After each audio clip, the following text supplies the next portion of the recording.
Welcome sa Crime Stories PH. Please follow, like, share, and subscribe para sa mga darating pa nating updates.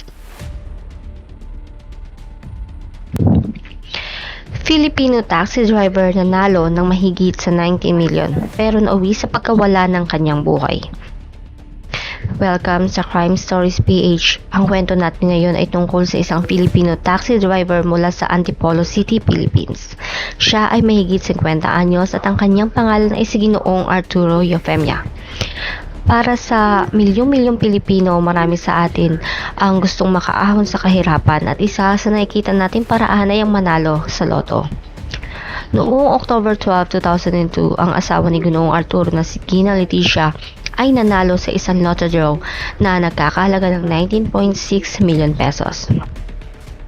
Isang masayang kaganapan para sa mag-asawa na sa isang biglaan ay naging milyonaryo. At dahil nga dito ay nakabili sila ng sasakyang Toyota Grandia van.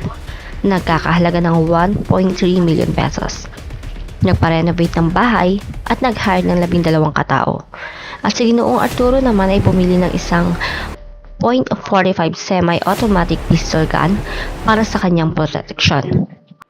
Ipinagdiwang pa niya ang kanyang 58th birthday na ginanap sa kanyang bahay sa Nazanera Nivel subdivision sa barangay San Roque, Antipolo City.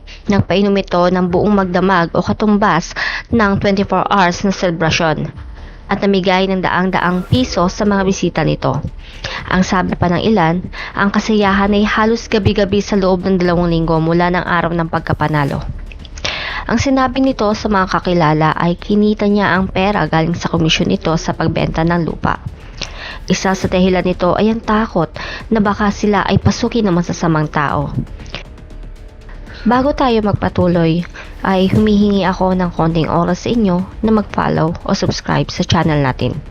At paki-like na rin and share para na rin sa awareness nating lahat.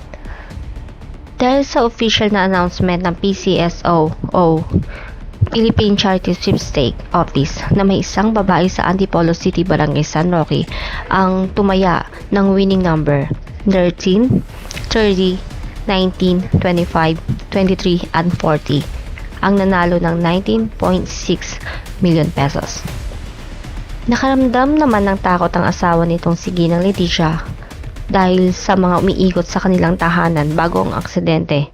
Kaya naman ay sinama niya ang kanyang anak na babae at nakitira sa kamag-anak nito sa Camp Crame National Police Headquarters sa Quezon City. At naiwan naman ang kanyang asawa na si Arturo at ang kanilang anak na lalaki para magbantay ng kanilang tahanan. Matapos nga ang birthday party ni Ginoong Arturo ay naglinis ito sa labas ng gabi na yon. Habang naglilinis ito sa kanilang bakuran, bandang 1:00 ng madaling araw ay pinasok ito ng mga armadong kalalakihan. Nang makita ni Arturo ang mga kalalakihan ay inilabas niya ang kanyang 45 pistol gun at nagpaputok ito na tumama naman sa isa sa mga suspect. Agad namang naglabas ng isang handgun ang isa sa mga salarin at pinaputukan si Arturo na siyang ikinasawi nito. Matapos naman barilin, si Ginoong Arturo ay tinangay ng mga ito ang kanyang sasakyan at malaking halaga ng pera. Isa sa mga kapitbahay nito ang nakarinig ng kumusyon at agad naman tumawag sa 117 hotline. Pero hindi na naabutan pa ng mga sospek. Sabi pa ng isa sa saksi na nakakita ditong pumasok sa sariling tahanan kasama ang helper nito para ayusin o linisin ang lugar. Nang makitang ilang beses na pagpasok ng helper nito, ilang minuto naman ay may 6 o 7 armadong kalalakihan ang kinumpronta si Ginoong Arturo. Sabi dito ay narinig nila ang pagputok ng baril sa loob ng tahanan nito. Ang anak naman niyang lalaki ay nakaligtas. Ayon dito ay nagmamakaawa daw siya na huwag siyang saktan, kaya naman daw ay naawa daw ang mga ito sa kanya. Sabi ng asawa ni Ginoong Arturo na si Gina Leticia, ang babaeng nanalo sa loto ng araw na yon ay inilabas niya ang 5 million in cash at diniposito naman ang natira sa napanalunan niya.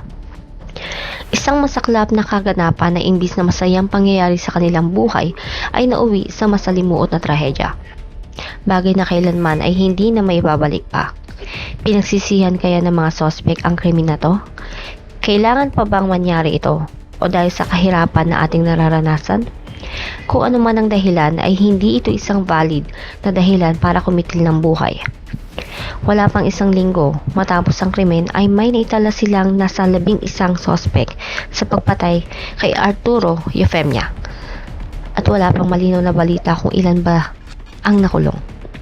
Ayon naman sa PCSO ay hindi na nila i-announce ang pangalan at tirahan ng mga mananalo pa para sa mga kasiguraduhan nito. At ito ang inyong istorya sa video na to. Ito po ang Crime Stories PH at see you sa ating mga next video.